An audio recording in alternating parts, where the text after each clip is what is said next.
Baik teman-teman, pada video kali ini kita akan sebelumnya perkenalkan dulu, nama saya Jaludin. Pada video kali ini kita akan membahas tentang rekayasa perangkat lunak. Ada 3 topik yaitu pembahasan di dalam video materi kali ini. Yang pertama itu ada definisi dan karakteristik perangkat. Lalu juga dilanjutkan dengan pengenalan rekayasa perangkat lunak. Dan juga topik pembahasan terakhir itu adalah mitos dan fakta yang terkait tentang rekayasa perangkat lunak.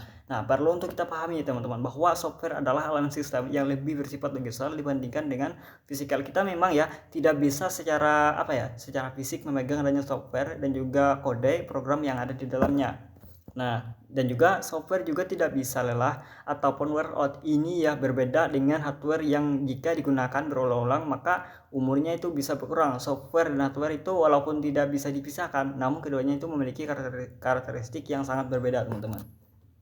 Nah, secara singkat, perangkat lunak atau software adalah kumpulan instruksi dan data yang memberikan arahan kepada komputer atau perangkat elektronik lainnya untuk menjalankan adanya tugas ataupun melakukan fungsi tertentu. Nah, perangkat lunak juga dapat berupa program komputer, adanya aplikasi sistem operasi, atau perangkat lunak yang tertanam di dalam perangkat lunak elektronik seperti adanya ponsel cerdas, kamera, atau juga peralatan rumah tangga. Nah, tujuan dari perangkat lunak itu adalah untuk memfasilitasi eksekusi tugas tertentu, memanipulasi data, dan juga menyediakan adanya fungsionalitas yang dibutuhkan oleh pengguna. Nah, contohnya ya teman-teman ya, operating system Android yang ada pada smartphone Anda. Bandingkan saja saat pertama kali kita membeli smartphone itu dengan setelah 3 tahun menggunakannya. Biasanya kita akan menggantikan smartphone karena adanya kerusakan hardware seperti layar yang sudah menjadi tidak responsif lagi, ROM yang sudah penuh ataupun sering hang, atau RAM yang sudah tidak kuat untuk menjalankan proses di dalamnya.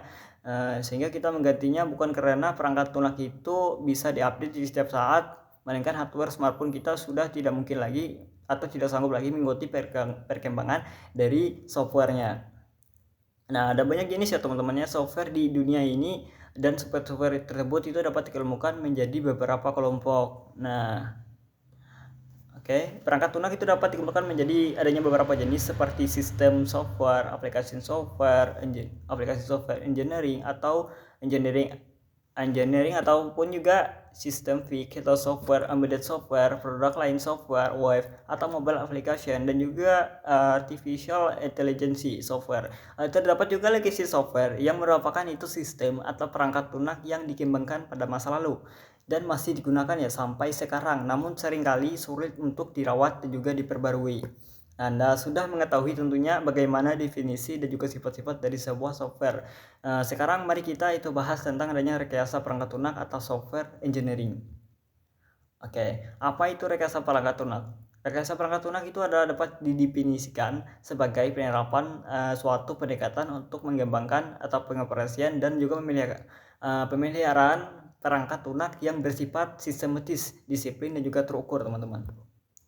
Nah, dalam konteks keilmuan, rekayasa perangkat lunak itu adalah bidang ilmu tentang pendekatan seperti yang disebutkan pada poin sebelumnya. Nah, tadi kita dapat katakan bahwa rekayasa perangkat lunak itu adalah tentang bagaimana kita membangun sebuah software yang berkualitas dan juga dengan pendekatan yang sistematis. Yang dimaksud rekayasa di sini adalah adanya campur tangan manusia, yaitu para software engineer, atau juga bisa kita artikan ada niat dan juga tujuan yang ingin kita capai. Kebalikan dari rekayasa adalah kebetulan atau alami yang terjadi begitu saja. Keberadaan software tidak terjadi begitu saja atau tiba-tiba muncul. Tentu saja ada rekayasa perangkat lunak sehingga software tersebut dapat ada. Rekayasa perangkat lunak dapat kita uraikan dalam beberapa lapisan yang sasaran, kualitas proses, metode, dan juga alat bantu atau juga tools, teman-teman. Nah, coba perhatikan itu perkembangan penggunaan dari aplikasi Facebook dari saat dibuat pada tahun 2004 sehingga sekarang itu yang sudah melebihi populasi negara apapun di dunia ini. Perlu diketahui teman-teman bahwa software apapun bentuknya, proses pembuatannya harus direkayasa, dan juga karena itulah kita perlu mempelajari adanya rekayasa perangkat lunak, teman-teman. Sebagai penutup materi kali ini, mari kita bahas tentang adanya mitos dan fakta yang terkait dengan rekayasa perangkat lunak. Ada beberapa pemahaman yang perlu kita ketahui yang terkait dengan software ataupun software engineering. Inilah yang dimaksud dengan mitos tersebut. Mitos yang pertama itu kita sudah memiliki adanya buku yang penuh dengan standar ataupun prosedur untuk membangun adanya perangkat lunak, jadi itu sudah cukup ya. Meskipun buku standar ataupun mungkin ada, tidak semua itu praktisi perangkat lunak menyadarinya dan menerapkannya, teman-teman. Nah, perangkat rekayasa perangkat lunak itu yang modern harus berkembang dan juga buku standar seringkali tidak dapat mengimbangi perkembangan tersebut.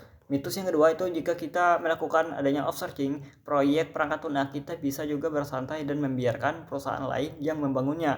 Jika jika organisasi tidak memahami cara mengelola dan mengontrol proyek tersebut, maka perangkat lunak secara internal, outsourcing proyek perangkat lunak dapat menjadi sulit, teman-teman. Dan juga sebelum kita melakukan outsourcing, organisasi harus juga memahami kebutuhan mereka sendiri, kebutuhan pengguna dan juga kebutuhan perangkat lunak yang diharapkan. Oke, mitos yang ketiga itu adalah kebutuhan perangkat lunak terus berubah, tetapi perubahan tersebut mudah diatasi karena perangkat lunak itu bersifat fleksibel. Nah, memang benar ya bahwa kebutuhan perangkat lunak itu terus berubah, tetapi dampak perubahan tersebut itu bervariasi tingkat kesulitannya. Nah, beberapa metode itu pengembangan sistem itu menekankan pentingnya mengidentifikasi perubahan kebutuhan sejak awal dalam proses pengembangan. Nah, mitos yang keempat itu adalah salah satunya keluaran yang berhasil dari proyek perangkat lunak adalah program yang dapat berjalan. Program yang berjalan hanya merupakan salah satu bagian yaitu dan konfigurasi software yang lebih kompleks. Adapun berbagai itu luaran lain seperti dengan model dokumentasi dan rancangan yang juga berkontribusi pada kesuksesan implementasi perangkat lunak.